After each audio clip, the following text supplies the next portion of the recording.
नमस्ते ऑल, स्वागत है आप सभी का मेरे इस चैनल में जिसका नाम है medical science with Saumya.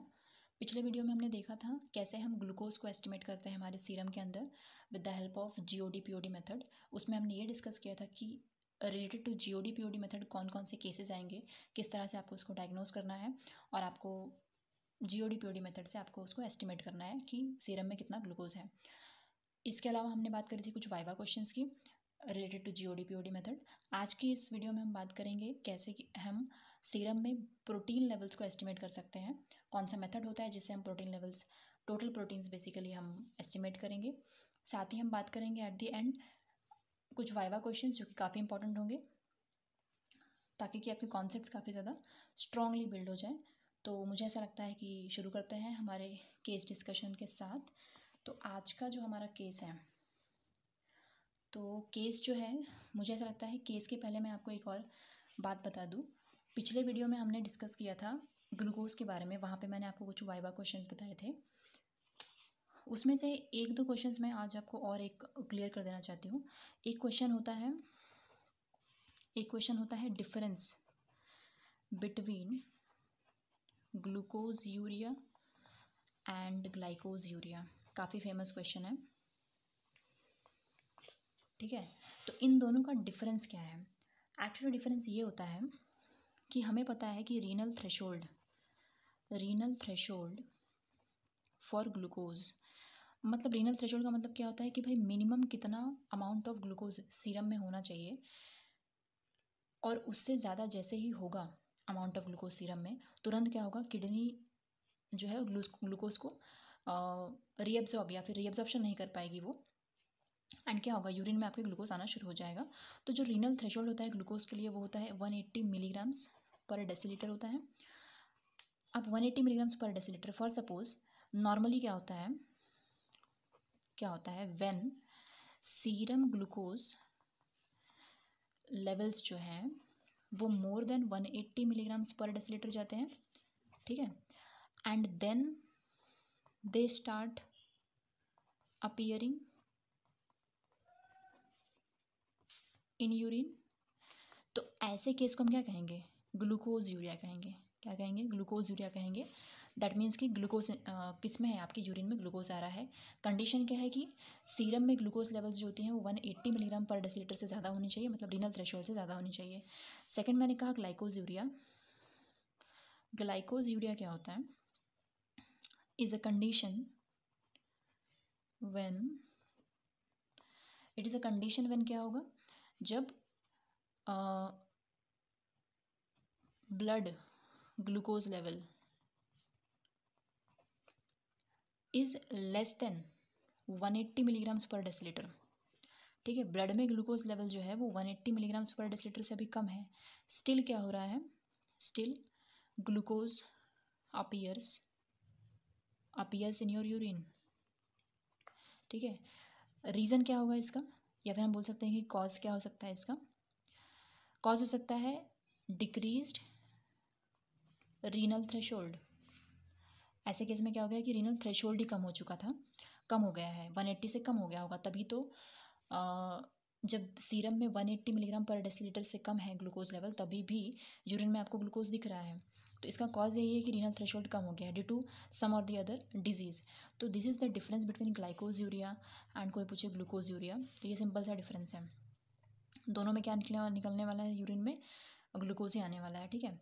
Second एक क्वेश्चन था, मैंने आपसे बात करी थी कि ब्रेन के लिए सोर्स ऑफ एनर्जी, ब्रेन के लिए इंस्टेंट जो सोर्स ऑफ एनर्जी होता है, इंस्टेंट सोर्स ऑफ एनर्जी, मैंने कहा था आपको इट इज़ ग्लूकोज, ठीक है। अपार्ट फ्रॉम ग्लूकोज और कौन सी चीज़ होती है जिससे ब्रेन को एनर्जी मिलने वाली है? तो ध्यान रखो कि आफ्टर ग्लूकोज हम बात करेंगे क्या, कीटोन बॉडीज़ की। कीटोन बॉडीज़ ये जो होते हैं they serve as source of energy for glucose in cases of starvation, मतलब जब इंसान को ग्लूकोज मिल ही नहीं रहा है और काफ़ी लंबे टाइम तक उसने कोई ग्लूकोज का सोर्स डाइट में लिया ही नहीं है, एंड ग्लूकोनियोजेनेसिस भी हो गया है, अब वो भी ख़त्म हो चुका है, उसके भी स्टोर्स ख़त्म हो चुके हैं, उसके बाद क्या होगा कि कीटोन बॉडीज़ जो होती हैं ये बेसिकली क्या करेंगी, कीटोन बॉडीज़ किससे बनती है, कीटोन बॉडीज़ बनती हैं आपके फैटी एसिड्स से ही बनती हैं कीटोन बॉडीज़, ठीक है। तो उनके वजह से जो कीटोन बॉडीज़ बनेगी ना, तो वो बेसिकली यूज़ होती हैं as a source of energy for brain.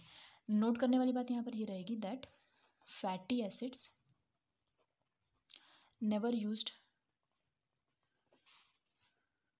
Directly for source of energy. मतलब कि फैटी एसिड को बर्न करके आप कभी भी एनर्जी प्रोवाइड नहीं कर सकते हैं ब्रेन को। क्यों?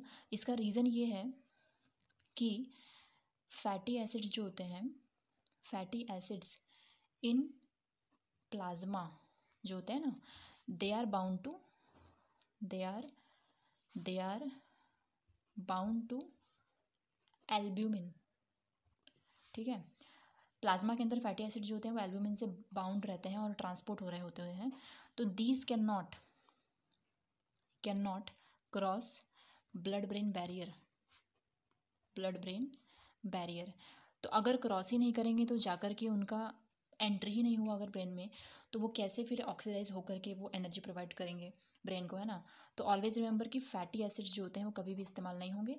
कीटोन बॉडीज़ और आपका ग्लूकोज जो होता है वो इस्तेमाल होता है for the source of energy for brain.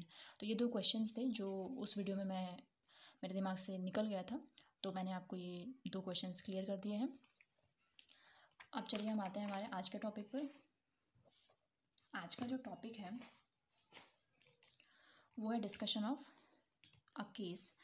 अब देखिए, जब भी मैंने यहाँ पे ऑलरेडी आपके लिए क्या लिख दिया है, method of estimation of total serum protein किससे करेंगे आप, बायूरेट मेथड से करेंगे, ठीक है। आप बायूरेट मेथड से एस्टिमेट करोगे। तो let me read this question for you guys. See the case is 2-year-old boy was brought to hospital. He was eating poorly for last 1 month.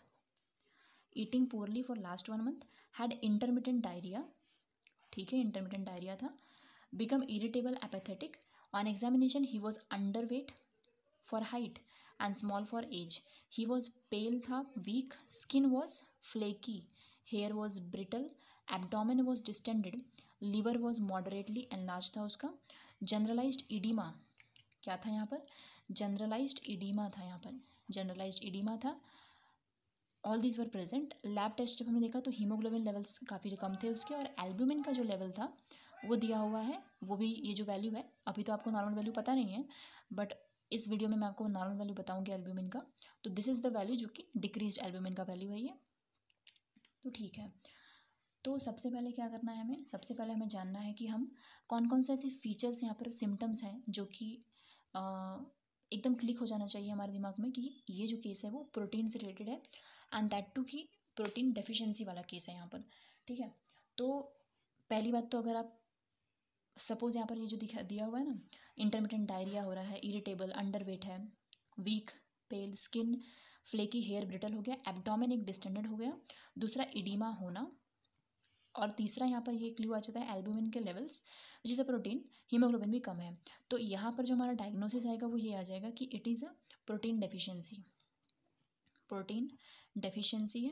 अब प्रोटीन डेफिशिएंसी का मतलब होता है कि माल न्यूट्रिशन कब, हमने यहाँ पर बच्चे की एज देख ली है कि वो 2 ईयर है. तो as if it is more than 1 year, तो इसका मतलब क्या हो गया कि वो क्वाशियरकर का केस है. फॉर सपोज आपको क्वाशियरकर नाम नहीं भी आता है तो आप बस इतना बता देंगे कि भाई यहाँ पर प्रोटीन डेफिशिएंसी है, मुझे इन चीज़ों से समझ में आता है कि यहाँ पर प्रोटीन डेफिशिएंसी है.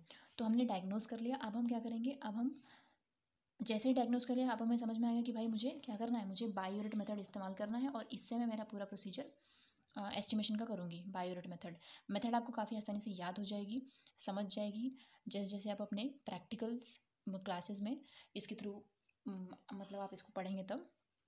तो मेथड का टेंशन नहीं लेना है हमें सिर्फ केस का टेंशन लेना है और उसको समझना है पहले, सो दैट हम मेथड तो कर ही लेंगे आसानी से, केस समझ में आ जाएगा. तो अब क्या एक्सप्लेन करना है हमें, एक्सप्लेन यहाँ पर ये करना है कि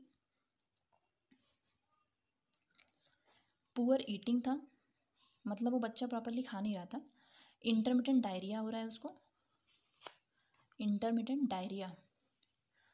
उसको, इसके बाद he is under weight for height, under weight for height and is small, he is under weight for height and small for age, small for age था। ऑल्सो क्या है यहाँ पर, स्मॉल फॉर एज हो गया। Then he is pale, weak, skin flaky हो गया। Then here was brittle, ये सारी कंडीशंस आ गई। इसके अलावा है हमारे पास एब्डोमेन डिस्टेंडेड है, distended abdomen. Then distend abdomen, यहाँ पर जनरलाइज्ड इडीमा है, जनरलाइज्ड इडीमा देखने को मिल रहा है। And there is enlargement of liver, enlargement of liver. तो इतने पॉइंट्स हमें समझ में आने चाहिए कि ये सब चीज़ें क्यों हो रही हैं प्रोटीन डेफिशिएंसी में। तो सबसे पहले देखिए प्रोटीन डेफिशिएंसी है, तो due to this protein deficiency क्या हो गया, अभी हमें क्या पता है कि प्रोटीन, ये जितने भी आ गए ना, ये वाले जितने केसेस हैं, poor eating, diarrhoea, intermittent diarrhoea हो रहा है, under weight for height and weight small, ये सब जितने भी हैं, ये क्या हो रहा है due to protein deficiency, protein deficiency की वजह से है। अब सीधी सी बात है, protein is required for growth of the body of children. तो अभी प्रोटीन ही डेफिशिएंट रहेगा तो ग्रोथ प्रॉपरली नहीं होगा, हाइट प्रॉपरली नहीं बढ़ेगा उसका। दूसरी बात, पेल, वीक, स्किन फ्लेकी हो गया। Hair was brittle, hair brittle था। तो क्या है, ये सब में क्या रहता है, ये सब में केराटिन, ये सब देखिए, इस सब में प्रोटीन्स लगती हैं। हमारा पूरा का पूरा जो बॉडी बना हुआ है वो किससे बना हुआ है, वो प्रोटीन से बना हुआ है। तो जब प्रोटीन ही डेफिशिएंट रहेगा तो इन सब में क्या हो जाएंगे, प्रॉब्लम्स आएंगे, सब कुछ अच्छे से, कुछ भी प्रॉपरली ग्रोथ नहीं होगा किसी भी चीज़ का। तो ये हो गया इसका कारण, अंडरवेट का, और ये brittle hair and skin flaky and all those things. बात आती है कि इसकी डायरिया क्यों हो रहा है, तो डायरिया इसलिए हो रहा है क्योंकि एक तो प्रोटीन की डेफिशिएंसी है, दूसरा क्या है कि इंटॉलरेंस हो जाएगा उस बच्चे को, intolerance to what, carbohydrates, carbohydrates मतलब कि मोनोसैकेराइड्स, है ना, मोनोसैकेराइड्स, इन सब चीज़ों से क्या हो जाएगा, डायासैकेराइड्स, इनकी क्या हो जाएगी, इंटॉलरेंस हो जाएगी। तो जब इंटॉलरेंस हो जाएगी तो क्या होगा, इंटरमिटेंट उसको डायरिया भी होने लगेगा, क्योंकि सिर्फ उसके बॉडी में क्या जा रहा है, सिर्फ उसके बॉडी में कार्बोज जा रहे हैं उसके बॉडी में, ठीक है। तो ओवर द टाइम क्या होगा कि एक ही चीज़ से उसको क्या हो जाएगा, वो intolerance to all these things हो जाएगा। एंड प्रोटीन की तो डेफिशिएंसी है ही है, तो ये हो गया डायरिया का एक कारण। तो दिस वाज अबाउट, इसका एक्सप्लेनेशन था ये। अगला हमारा है कि एब्डोमेन डिस्टेंडेड क्यों है, इडीमा क्यों है, एनलार्जमेंट ऑफ लिवर क्यों है। तो देखिए मैं बात करूँगी अभी आपसे किसकी, I will discuss with you about oedema होना। अच्छा, डिस्टेंडेड एब्डोमेन का मतलब क्या है कि ईडीमा हुआ है तभी डिस्टेंडेड एब्डोमेन रहेगा। ईडीमा का मतलब क्या होता है कि फ्लूइड का अकुमुलेशन, फ्लूइड अकुमुलेशन, ठीक है। ईडीमा का मतलब क्या होता है, फ्लूइड अकुमुलेशन। तो let me explain you this oedema. अगर मैं आपसे अभी ईडीमा की बात करूँ तो देखिए ये ईडीमा है, क्यों हुआ, सी प्रोटीन क्या था, डेफिशिएंट था, प्रोटीन डेफिशिएंट था। मेन प्रोटीन क्या है बॉडी का, हमेशा याद रखना कि मेन जो प्रोटीन होता है, जब हम प्रोटीन बोल रहे होते हैं तो मेन जो प्रोटीन होता है बॉडी का, जिसका मैक्सिमम कॉन्सेंट्रेशन है बॉडी के अंदर, वो होता है आपका एल्ब्यूमिन। बाकी ग्लोबुलिन्स तो बाद में आते हैं, ठीक है। Albumin is main protein. तो अब सबसे पहला एक यहाँ पर ध्यान रखिए, यहाँ पर मैं पहले तो आपको एल्ब्यूमिन की थोड़ी सी इन्फॉर्मेशन देती हूँ। ये एक आपका वाइवा क्वेश्चन भी हो जाएगा कि what are the functions of albumin क्या है, ठीक है। तो फंक्शंस ऑफ एल्ब्यूमिन में ध्यान रखेंगे आप, पहला फंक्शन होता है इसका, बहुत ही इंपॉर्टेंट फंक्शन है, maintenance of colloidal osmotic pressure, ठीक है। इसका बहुत इंपॉर्टेंट फंक्शन है to maintain colloidal osmotic pressure. अगर ये फंक्शन वो परफॉर्म नहीं करेगा या फिर हो जाए क्या कि एल्ब्यूमिन की डेफिशिएंसी हो जाएगी ना, तो इसी वजह से, क्योंकि कोलॉइडल ऑस्मोटिक प्रेशर मेंटेन नहीं हो पाता है, यही कारण है कि इडीमा जैसे चांसेस हो जाते हैं बॉडी में। तो let me explain you what is colloidal osmotic pressure.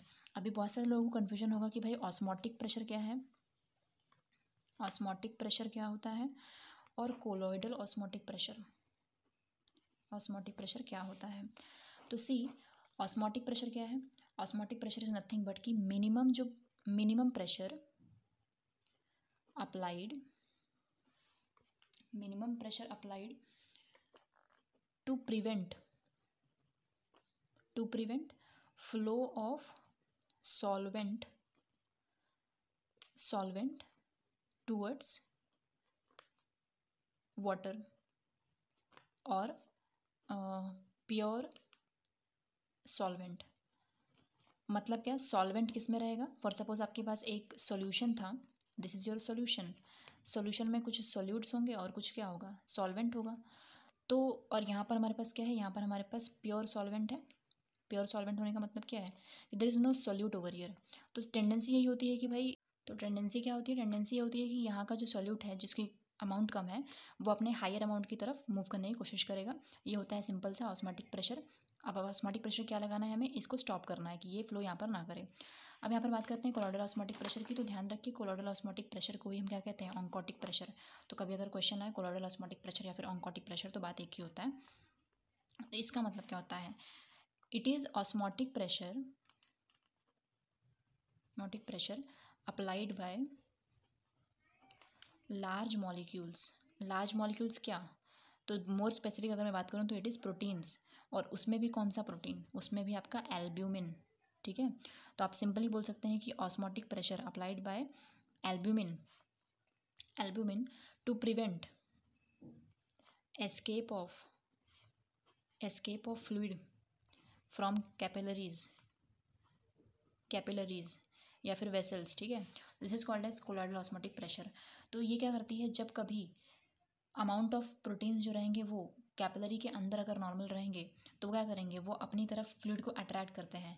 तो अगर वो अट्रैक्ट करते हैं तो क्या होगा कि एस्केप नहीं करेगा फ्लूइड। फॉर सपोज अगर वो कम हो जाए, उनका अमाउंट कम हो जाए, तो क्या होगा, वो अट्रैक्शन का डिक्रीज कर जाएगा एंड वो क्या करेंगे, फ्लूइड्स आसानी से बाहर रिलीज हो जाएंगे। ठीक है, तो वो आसानी से रिलीज होने लगेंगे कहाँ पर, इंटरस्टिशियम में।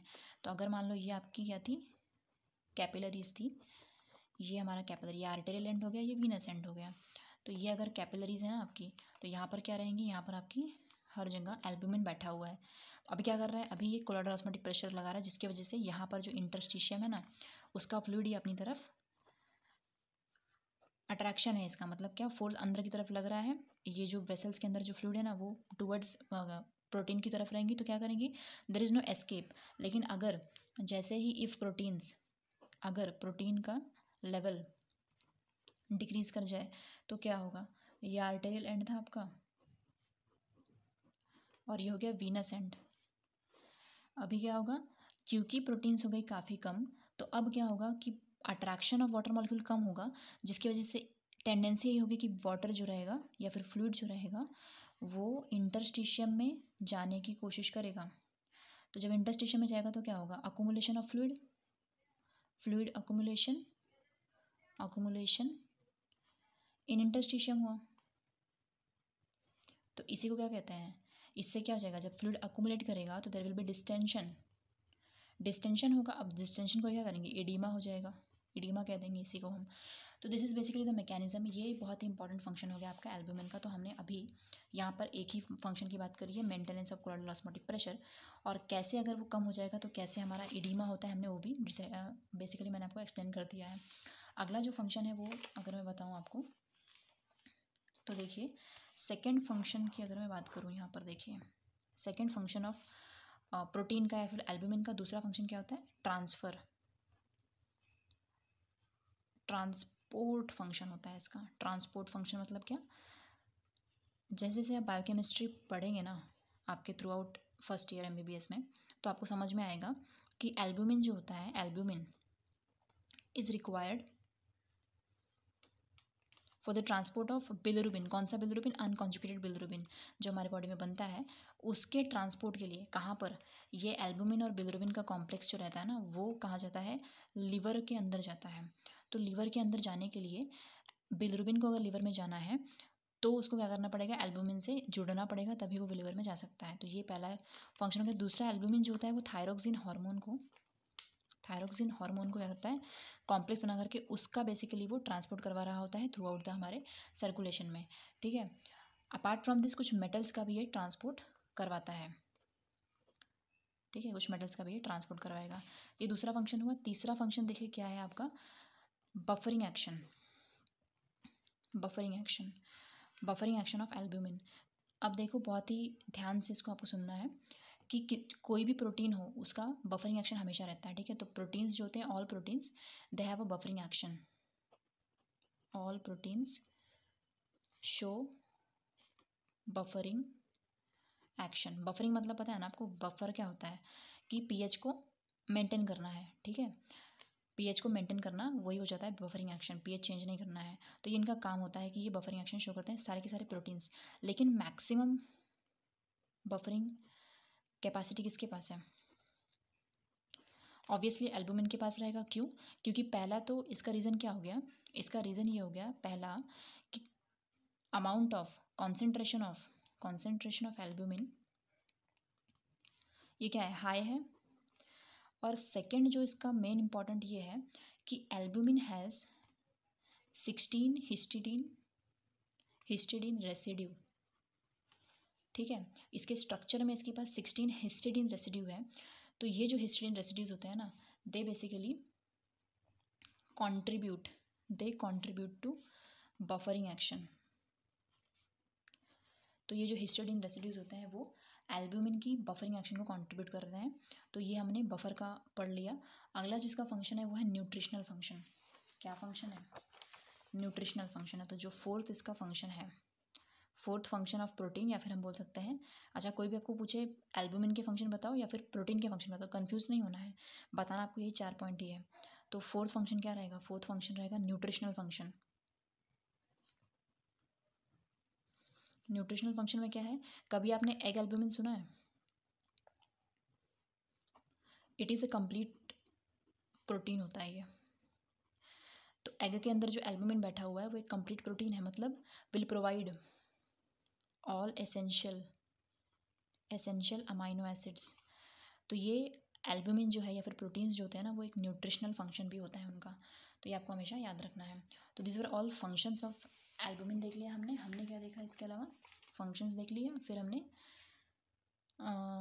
डिस्टेंशन क्यों हुआ या फिर एडिमा क्यों जनरेट होता है वो हमने यहाँ पर देख लिया। कोलोइडल ऑस्मोटिक प्रेशर की पूरी कहानी हमने देख ली है यहाँ पर। अगला हमें क्या बताना है?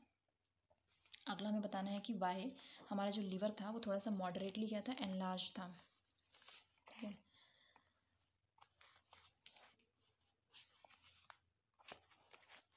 अब देखिए यहाँ पर कि एनलार्ज्ड लीवर, इसके पीछे का रीज़न क्या है? इसके पीछे का रीज़न ये है that due to reduction in the food intake, reduction in food intake. अब एक तो आप फूड इनटेक भी कम हो रहा है, प्रोटीन आप ले नहीं रहे हैं, प्रोटीन नहीं ले रहे हैं तो आप कैसा है, ये पुअर ईटिंग हो रही है आपकी, ठीक है। आपका मन नहीं हो रहा है खाना खाने का, क्योंकि क्या हो रहा है, क्योंकि डाइजेस्ट नहीं हो रहा है चीज़ें। तो फूड इनटेक कम है, एब्जॉर्प्शन पुअर हो गया है उस बच्चे का। तो ऐसे में क्या होगा? Therefore for purpose of energy production, energy कहाँ से आएगी? एनर्जी प्रोडक्शन के पर्पस के लिए क्या होता है कि एडिपोज टिश्यू से क्या लेते हैं हम? Free fatty acids are released, ठीक है। तो पर्पस ऑफ एनर्जी के लिए हमने फ्री फैटी एसिड निकाला। They get accumulated in liver, जिसकी वजह से क्या होगा? एनलार्जमेंट होगा, एनलार्ज्ड लिवर हमें मिलेगा। तो ये हो गया reason behind the enlargement of liver, ठीक है। तो हमने अभी तक सारी चीज़ें डिस्कस कर ली हैं। अब देखिए एक और बात हमें डिस्कस करनी है कि डिक्रीज्ड हीमोग्लोबिन लेवल्स क्यों दिख रहे हैं हमें। तो इसके पीछे का मैकेनिज्म वही है दैट लैक ऑफ प्रोटीन से क्या होगा? लैक ऑफ प्रोटीन हुआ। लैक ऑफ प्रोटीन से क्या होता है कि डिक्रीज्ड आयरन ट्रांसपोर्टेशन, ठीक है। लैक ऑफ प्रोटीन से क्या होगा? डिक्रीज्ड आयरन का ट्रांसपोर्टेशन। आपको समझ में आएगा धीरे धीरे कि आयरन ट्रांसपोर्टेशन के लिए कुछ प्रोटीन्स लगते हैं। तो आयरन ट्रांसपोर्टेशन डिक्रीज कर जाएगा इस लैक ऑफ प्रोटीन की वजह से। तो जब आयरन ट्रांसपोर्ट कम हो जाएगा तो क्या हो जाएगा? आयरन डेफिशिएंसी से क्या होता है? अनीमिया होता ही है। तो this is the reason behind anaemia. इसके बाद मैंने आपको क्या कहा, मैंने आपको कहा कि एल्ब्यूमिन सिंथेसाइज नहीं होगा, क्योंकि आप क्या नहीं कर रहे हैं, आप प्रोटीन डाइट ही नहीं ले रहे, तो सिंथेसाइज नहीं होगा, इसलिए एल्ब्यूमिन के लेवल्स जो होते हैं वो कम हो जाते हैं।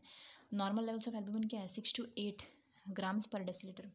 ऑलवेज रिमेंबर, आप एक बात हमेशा याद रखेंगे कि थ्रू आउट आपका जर्नल जो है बायोकेमिस्ट्री का, उसमें आपने बहुत सारी चीज़ें आप एस्टिमेट करोगे, उसमें से यह ध्यान रखना है कि उसमें मैक्सिमम चीज़ जो आप एस्टिमेट करते हैं उसमें जो यूनिट आता है वो मिलीग्राम पर डेसीलीटर का होता है। लेकिन एक एल्ब्यूमिन ही एक ऐसा है, या फिर हम बोल सकते हैं कि प्रोटीन वाला ही एक ऐसा केस है जहाँ पर हमें ग्राम पर डेसीलीटर आता है यूनिट। तो कंफ्यूज नहीं करना है कि मैंने यहाँ पर गलत लिख दिया होगा शायद, है ना। तो ये काफ़ी क्लियर कर लीजिए कि ये यहाँ पर ग्राम पर डेसीलीटर, ये मिलीग्राम पर डेसीलीटर नहीं है। अब हम बात करते हैं क्या, दिस वॉज ऑल अबाउट ये कैसे हमें डिटेक्ट करना है, कैसे हमें डायग्नोस करना है केस को, और उससे हमें समझ में आया कि हमें बायोरेट मेथड परफॉर्म करना है, किसके लिए, एस्टिमेशन के लिए, टोटल प्रोटीन के एस्टिमेशन के लिए। अब हम बात करते हैं कुछ वाइवा क्वेश्चन। वाइवा क्वेश्चन का पहला क्वेश्चन वही है, फंक्शंस ऑफ एल्ब्यूमिन। एल्ब्यूमिन के फंक्शंस, ये पहला क्वेश्चन होता है। दूसरा क्वेश्चन क्या रहेगा, कॉजेज ऑफ हाइपोप्रोटीनेमिया। ठीक है, क्या क्या कारण होते हैं जब प्रोटीन के लेवल्स हमारे बॉडी में कम हो जाते हैं। तो एक सिंपल सा कारण ये रहेगा कि माल न्यूट्रिशन, जो हमने अभी क्वेश्चर वाले कहानी में देखा, माल न्यूट्रिशन एक दूसरा सिंपल कारण होता है। माल न्यूट्रिशन मतलब क्या, कि आप अगर डाइट में लेंगे ही नहीं तो इम्पेयर्ड सिंथेसिस हो जाएगा, मतलब बॉडी में रहेगा नहीं। दूसरा है इम्पेयर्ड सिंथेसिस। इम्पेयर्ड सिंथेसिस क्यों, ध्यान रखो कि एल्ब्यूमिन हमेशा कहाँ सिंथेसाइज होता है, लीवर के अंदर।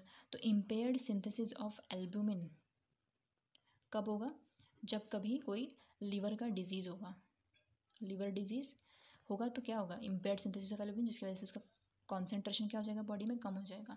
अगला है लॉस ऑफ प्रोटीन।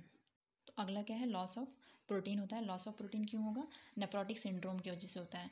किडनी में कभी कोई डिजीज़ हो जाएगी तो प्रोटीन का लॉस होगा। नॉर्मली क्या होता है कि टेंडेंसी ये है कि किडनी कभी भी प्रोटीन्स को फिल्टर नहीं कर रही होती है, क्योंकि प्रोटीन के ऊपर खुद एक नेगेटिव चार्ज होता है, और इसका जो किडनी का जो बेसमेंट मेम्ब्रेन होता है, मतलब नेफ्रॉन्स का जो बेसमेंट मेम्ब्रेन होता है, उसमें क्या होते हैं, कुछ हेटेरोपॉलीसैकेराइड्स होते हैं जो कि खुद नेगेटिव चार्ज लिए हुए होते हैं, तो वो फिल्टर नहीं करेंगे प्रोटीन को। लेकिन जब इसमें कुछ इन्फ्लामेशन हो जाए या फिर कुछ अदर डिजीज़ हो जाए तो उनकी फंक्शनिंग नहीं हो पाती है बेसमेंट मेम्ब्रेन की, और जिसकी वजह से प्रोटीन फिल्टर आउट होंगे, जिसकी वजह से लॉस हो जाएगा प्रोटीन्स का। नेक्स्ट कमिंग टू अगला क्या है, फोर्थ है कि लॉस ऑफ प्रोटीन किससे, फ्रॉम स्किन बर्न से, ये एक लॉस हो जाता है प्रोटीन का। तो कॉजेज ऑफ हाइपोप्रोटीनेमिया देखा हमने। अब हम बात करते हैं, तीसरा रहेगा कॉजेज ऑफ हाइपर प्रोटीनेमिया। कब कब प्रोटीन लेवल्स जो होती है हमारे ब्लड में बढ़ जाएंगी। इसका पहला कारण क्या है, इसका पहला है हीमो कॉन्सेंट्रेशन। हीमो कॉन्सेंट्रेशन का मतलब क्या है, decrease in plasma concentration. Plasma मतलब फ्लूइड का कंसंट्रेशन कम हो जाएगा, तो रिलेटिवली जो भी वहाँ पर प्रोटीन्स रहेगा उनका कंसंट्रेशन बढ़ जाएगा। तो ये कब होगा, ये होता है इन डिहाइड्रेशन में होता है। डिहाइड्रेशन क्यों होगा, due to frequent vomiting, diarrhoea हो सकता है, और भी कुछ बहुत सारे कारण हो सकते हैं इसके।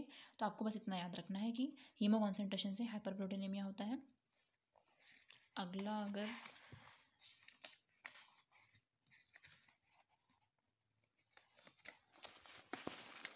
नेक्स्ट देखिए, नेक्स्ट एक आता है हमारा दूसरा जो कारण है क्या, हाइपर प्रोटीनेमिया का जो दूसरा कारण है वो क्या है, वो है मल्टीपल माइलोमा मतलब ये कैंसर है, कैंसर ऑफ, अभी सिंपल आप समझ लीजिए, जैसे कैंसर ऑफ प्लाज्मा सेल्स का ये कैंसर होता है, जिसमें क्या होता है, there is increased production of gamma globulins. अब ध्यान रखो, ग्लोबुलिन क्या है, एक प्रकार का प्रोटीन ही है ना। तो गामा ग्लोबुलिन्स के प्रोडक्शन बढ़ रहा है, जिसके वजह से due to this overall protein concentration क्या होता है, इंक्रीज कर जाएगा। तो ये सेकंड कारण था multiple myeloma. Apart from this जो हमारा अगला जो वाइवा क्वेश्चन होगा वो क्या होगा, वो होगा A/G रेशियो के बारे में। ठीक है, अभी ए बाई जी रेशियो होता क्या है, तो it is albumin to globulin, globulin ratio होता है ये। इसका नॉर्मल जो वैल्यू है वो याद रखो आप, नॉर्मल वैल्यू क्या है इसका 1.2 टू 2.5, ठीक है। यूनिट लेस होता है क्योंकि ऊपर भी प्रोटीन था नीचे भी प्रोटीन था, यूनिट लेस है, बस एक कंपैरिजन है 1/2 टू 2.5। तो इस वैल्यू से हमें क्या समझ में आ रहा है, इस वैल्यू से समझ में आ रहा है कि normally levels of albumin are more than globulin, okay. But examiner will ask you कि कौन सा ऐसा कंडीशन है जब ये जो वैल्यू है ना ये रिवर्स कर जाती है, या फिर ये जो फ्रैक्शन है रिवर्स हो जाए। तो A by G ratio is reversed, reversed का मतलब क्या कि ग्लोब्यूलिन इज एलिवेटेड, तभी रिवर्स होगा जब ग्लोब्यूलिन एलिवेट हो जाएगा, ठीक है। तो रिवर्स तब होता है, इसके दो ही कंडीशन है, एक होता है क्या रीनल डिजीज़, किडनी का कोई डिजीज़ होगा, तो किडनी के डिजीज़ में क्या होगा एल्ब्यूमिन और ग्लोब्यूलिन।